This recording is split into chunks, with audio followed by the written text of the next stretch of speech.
Going on, everybody? I apologize for the long time lapse. I've been dealing with other ventures going on in the rest of the rest of my life. I got an ear infection and stuff like that. But without further ado, let's get into it. We got the final four for the men's and women's. Right now, it looks like we got. Here, I'm just gonna get all my papers. Okay, all my papers. Okay, so it looks like on Saturday we got NC State versus Purdue and Alabama versus UConn. All I can say, with all due respect, is Purdue is due, of course, for their in my eyes, Purdue's finally due for that chip, but. Uh, who knows? Because with they, as a number one seed, have gone down in the first round to a 16 seed, a 15 seed. So this is this is for real. Like this means everything for them. Not just being the Boilermakers finally make an appearance since, what was it, 1980. They took big care of business in the first two rounds, but then you come up against Gonzaga, who consistently are there, and then you beat Tennessee, who's a 2 seed, which are a good team, despite that they are, Purdue being the 1 seed. But then you got their challengers, who's taken out a 1 seed in the North Carolina State, and not only taking out a 1 seed, right, as in they took out a 2 seed, Marquette. My apologies, but they took out a 2 seed, but they also take it out like they started off against a 6 seed. They beat a 14 seed, but they also beat a 4 seed, and with just on the route. Just during the ACC tournament, they also beat Duke and my North Carolina Tar Heels. So, and again, they beat Duke, all the way on the way to the championship. So it's like, and they're scoring what? They beat Texas Tech.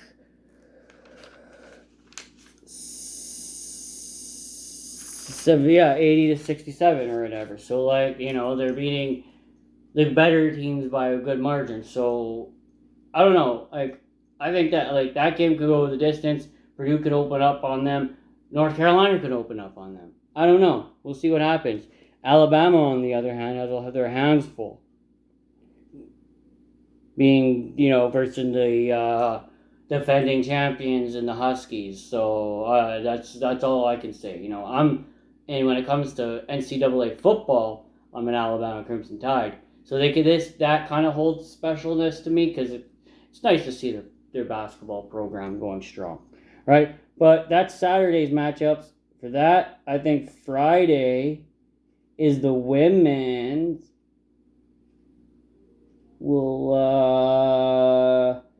Just give me a sec here. Yeah, Friday's the women's. Today we have Illinois versus Villanova. I think that's the non-in tournament, the NIT, I think, if I'm correct. But yeah, North Carolina State again, being a 3 seed. Their women's program being just amazing. But being a 3 seed, taking on the Gamecocks in South Carolina, who decimated my Tar Heel women. And then, of course, the UConn women versus, Iowa Hawkeyes with Kathleen Clark and her... Literally the team this team can do it. It's just the women's game is just vicious. Like, they do not hold low. And with all due respect, it's hard to see these gals just one after another, take, they put on some of the best shows and some of the best basketball when they're actually not when it's a 16 against a number one seed and you just see a total decimation. And I'm not talking about that. I'm talking literal when you have not just like you have the Yukon versus whoever. Like they're usually versing some of the top tier teams and they come on top. The women's program is just that amazing. You can't say if you don't like that success, then you're never going to reach that success, and that's just the all honesty. But that's the game. Waiting Friday, Saturday, cannot wait. To be honest, if NC State takes both women and men's take it, who knows? I'll probably dedicate a post to it, and because I'm a Tar Heels fan, it'd be bittersweet. But you know what? They deserve it if they do. Okay. All right. Let's shift gears. Let's talk about the Premier Women's Hockey League. My Ottawa coming back. Like it wasn't much for bets, but it's the first inaugural season. So once the more teams happen and bigger odds happen, who knows? But my Ottawa, hopefully get into a wild card spot. Yo, I like it. I love it. I'm digging it. So New York unfortunately is the bottom. Boston and New York are the fifth and sixth teams. So every other team is in the race.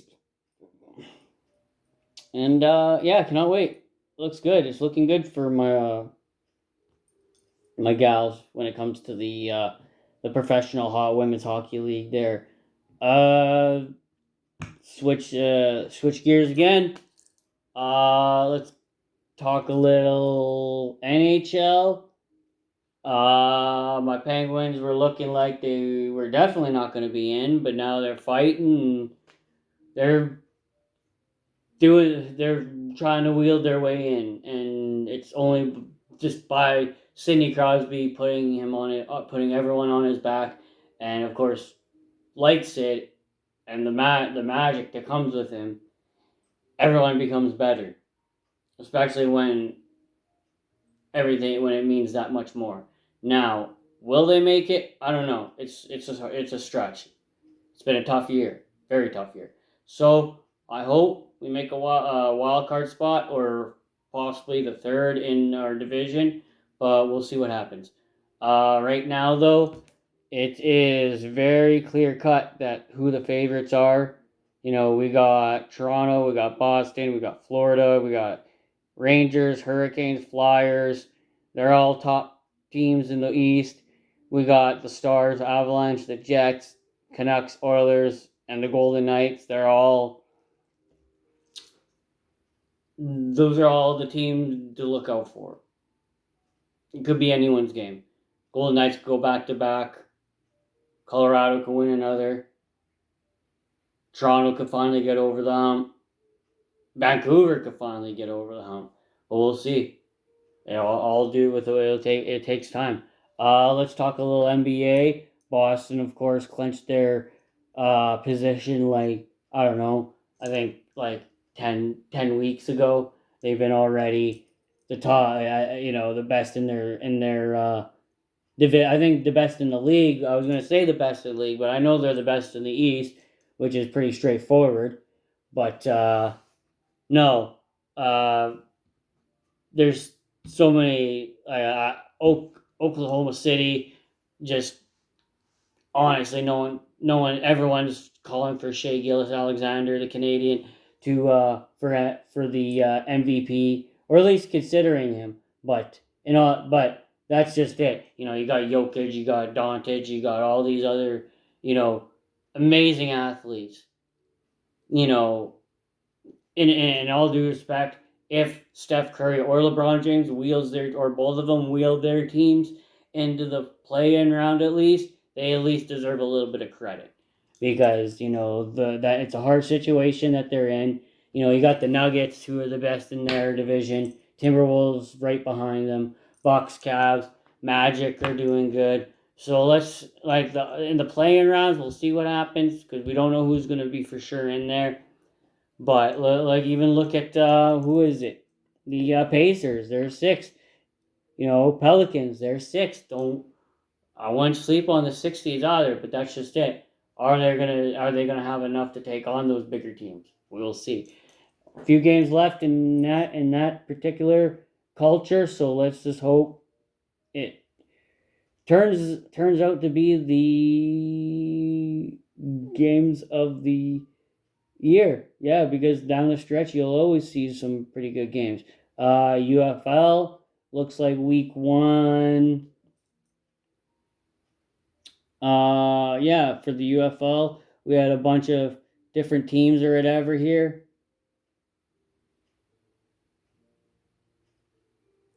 Two. So yeah, we did. It looks like we just finished up week one. Week two, we got 16, or it looks like 8 teams. Yeah, Houston Roughnecks, DC Defenders, Birmingham Stallions, Michigan Panthers, Arlington Renegades, St. Louis Battlehawks, and San Antonio Brahmas, and the Memphis Showboats. So yeah, so there's I apologize for those in the UFL that I haven't paid attention the first week. I'm most likely gonna start to pay attention this week, and just I'll keep up on that. But yeah, hopefully, you know what? Shout out to the teams from the XFL, and the UFL, or the United Football League or whatever. It's hard, those two, they've struggled for years, and now they finally might seem to have the stable schedule and really good structure there. So, man, shout out to Dwayne Johnson. I got a man that can sell shampoo and conditioner and hasn't had a hair for over 15 years. Straight up, you know, anyone can do it. The Rock can. The final boss can. All right.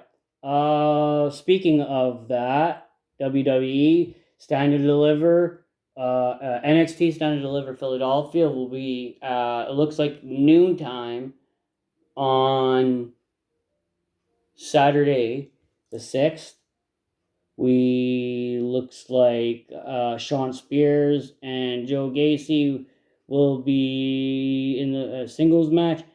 Ilya Dragunov and Tony D'Angelo will be battling for the NXT Men's Championship, and the triple threat match for the North American Championship. The champion Oba Femi versus Dijak and Josh Briggs. We got the Women's NXT Championship. Lyra Valkyrie versus Roxanne Valkyria. Valkyria versus Roxanne Perez. The War Dogs NXT Tag Team Championship. The War Dogs, Baron Corbin and Braun Breaker, will take it on Axiom and Nathan Frazier. There will be a 6-women tag team match with Thea Hall, Fallon Henley, and Kaylani Jordan versus JC Jane, Kiana James, and Izzy Dame, with, of course, Jasmine Ninks. And, of course, the main event will be Carmelo Hayes and versus Trick Williams, of course, brother versus brother. And without further ado, WrestleMania 40. An entire packed, absolutely stunning packed match set. Rhea Ripley, Becky Lynch for night one. Before that, before we start getting into the matches, there's supposed to be guest appearances from Meek Mill, Lil Wayne, Drew Barrymore, Lil Uzi is supposed to be there, CM Punk. So lots of guests. The Weeknd, of course, should be performing the theme Gasoline. Big E presents WrestleMania 40 eating contest, an XL eating contest between Omos and Otis. So we'll get into the match card for night one. Rhea Ripley versus Becky Lynch for the women's heavyweight championship. Gunther versus Sami Zayn for the Intercontinental Championship. Judge a 6-pack tag team match. Judgment Day versus DIY, which is Johnny Gargano, Tommaso Ciampa, The Awesome Truth, The Miz and R-Truth, The New Day, A-Town Down Under, Austin Theory and Grayson Waller, and the New Catch Republic. It looks like for the WWE Tag Team Championships in a ladder match. So no pinfall, no submission. All 4 titles have to be snagged and confiscated to claim a winner. We got Brother Blood versus Blood, Jey Uso versus Jimmy Uso, main event versus Bloodline. We got a 6-woman tag team match. Bianca Belair, Jade Cargill, and Naomi will take on Damage Control. Of course, the Kabuki Warriors, and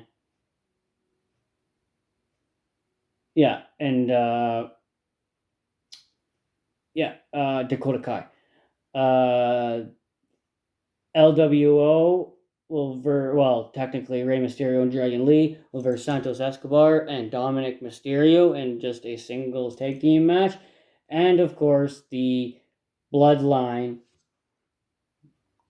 technically The Rock and Roman Reigns will take on Seth Rollins and Cody Rhodes to determine what the match in the main event of Night 2 will take place. Of course, Roman Reigns and Cody Rhodes. Again, Night 2, Seth Rollins will put his heavyweight championship on the line against Drew McIntyre. Io Sky will put her WWE Women's Championship again up on the line against Bayley. AJ Styles and LA Knight will be in a singles competition match. The six-man Philadelphia Street Fight. The Pride, aka Bobby Lashley and Street Profits, will take on the Final Testament, Karrion Kross and the AOP, Authors of Pain, of course with Scarlett and Paul Ellerling, and of course the main event. Oh, sorry, I forgot. You can't forget about the United States Championship triple threat match. Logan Paul, Kevin Owens, Randy Orton. If you're betting, Kevin Owens is a $5 underdog. Who knows? I would take him. And of course, Roman Reigns will put his undisputed WWE Championship on the line against Cody Rhodes, and of course, winner gets to name the stipulations. And if winner of Night 1. That's for that. I don't know where to go from here. Let's take a little trip to Champions League. We got let's start with the women's. My Paris Saint-Germain women will be taking on OL Lyon, and the 8 times probably the best champions that's ever graced the women's Champions League. Of course, Barcelona will be taking on. Is it Chelsea? Yeah, I think it's Chelsea.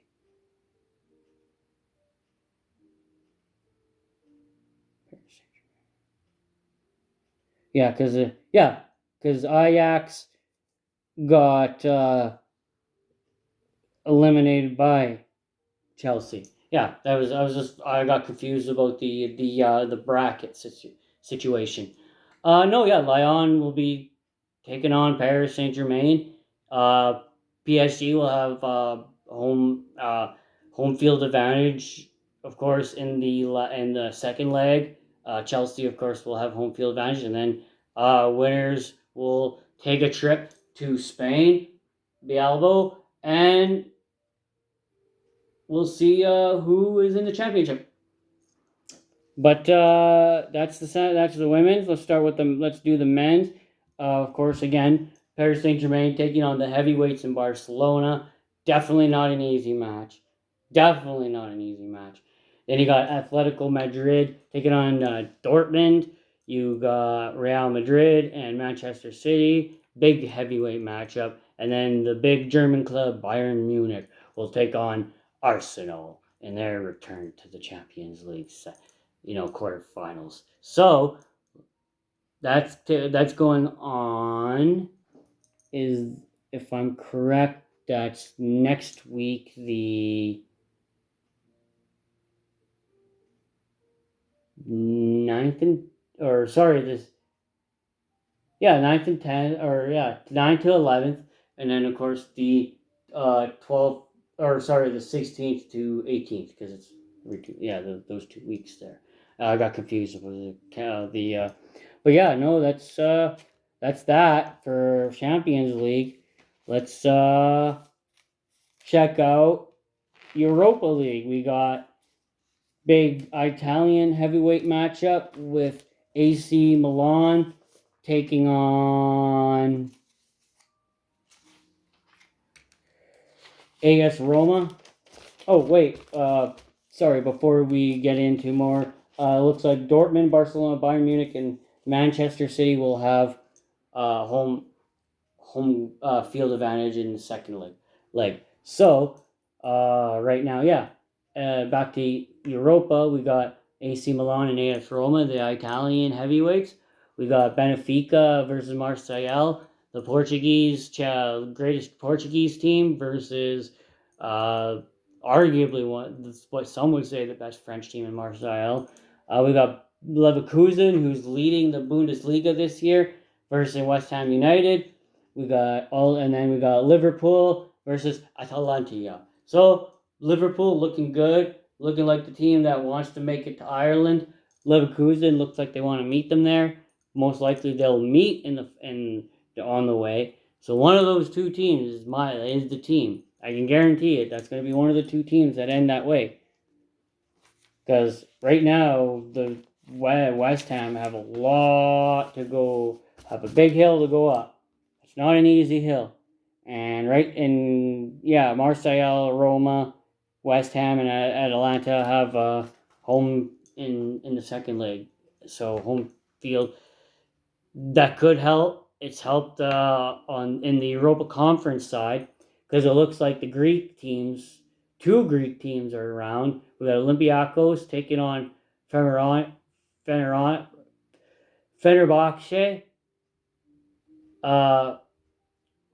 the Turkish Super League team. We got Victoria Plzeň, the Czechs, versus Florentia, the runners-up to last year. Club Brugge will be taking on Thessalonia, and Aston Villa will be taking on the French team in Lille. So, of course, Fenerbahce, Thessalonica, Florentia, and Lille will all have home field in the second league. But those are all teams that are killing it, absolutely killing it, right? Like, you can't, what more can I say?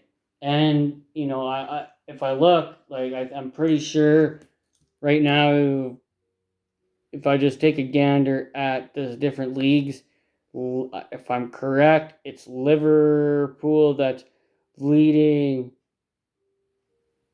No, Arsenal's leading now. Okay, so Arsenal is leading by a very, very good, by 1 point. I thought it was by a couple more. Yeah, and so it's down the stretch. It's a 3-team stretch between Man City, Liverpool, and Arsenal. Bundesliga, I'm pretty sure. I'm only assuming that Leverkusen. Yeah, they're 13 points ahead. There's no way that. Yeah, they're 13 points ahead. They would have to lose out for Bayern Munich to catch up. That's how good. And even then, Stuttgart is also behind them. And Stuttgart was hailed to not even make it to be relegated this year. Apparently, by some German media is horrible when it comes, especially to Stuttgart. I don't know why, but now they're going to see Champions League competition. It seems. Let's look, and pretty sure when it comes to the French league, it's always Paris Saint-Germain and Marseille. I could be wrong though. It's Brest that's the second. AS Monaco, and then Lyle Marseille is not even. They're number 7. Lens is out. It's Nice, Lyle, AS Monaco, Brest, and Paris Saint Germain. It looks like. So like but Paris Saint Germain up by 12. So they're going to be most likely claiming the title again.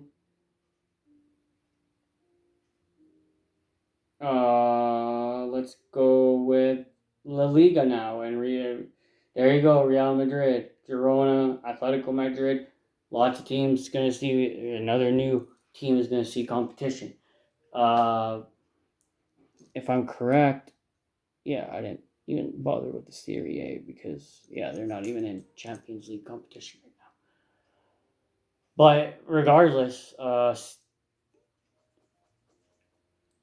don't sleep on it. Don't sleep on any of those Italian. Like, they may not be in Champions League, but they're still in the competition. But regardless, so much going on this weekend. I'll get back to you guys in about 2-3 weeks. Let this heal. I apologize. Love you guys. Cannot wait.